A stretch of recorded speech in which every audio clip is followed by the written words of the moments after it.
And actually some of my most rewarding experiences were not working with like performance athletes, but just like everyday people at the gym. And I remember I've had, I think actually technically three people who, I've brought to tears in a good way, after doing a metabolic test where, and this was one that really got me thinking like, okay, maybe I need to do more of this testing stuff. I had a client, he was an older gentleman, his fitness started declining. He couldn't figure out like why he was, not able to hang with these people he was doing group rides on cycling. And so he was just struggling. He was gaining weight. He couldn't figure out why he wasn't performing well. And, we did a test on him and his VO2 max number was actually one of the lowest numbers I had ever gotten on somebody.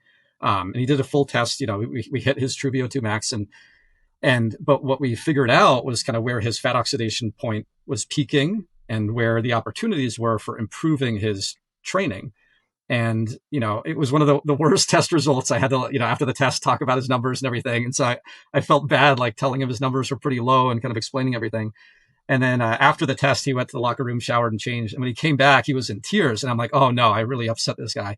And he came up to me and said, you don't understand how meaningful this is to me. Like, I feel like I have now found the answer, found the solution to why I was struggling. And now I have my roadmap. I know exactly what I need to do. And I've been struggling for so long. And it was just kind of like an eye-opening experience for them.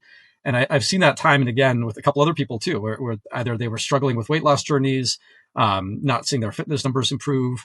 And then once they get the data and they see their metabolic profile and they understand like where they go anaerobic, where their aerobic threshold is or where they burn more fat, they understand like why they should do interval training a certain way or why they should have easy workouts and harder workouts. And it just gives people a structure. And I feel that that's something that's always energized me is, helping people discover those types of things, whether they're starting their fitness journey or they're, an elite athlete. I also just tested a pro athlete, a sub 4-minute miler who had one of the highest VO2 max scores I've ever tested.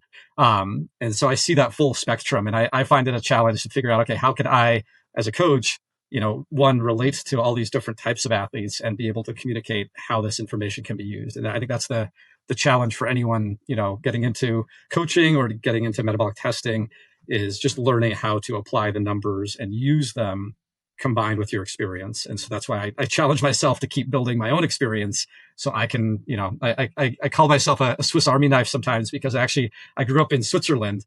And so I like to be a little bit of a jack of all trades of, at least in the endurance sports world.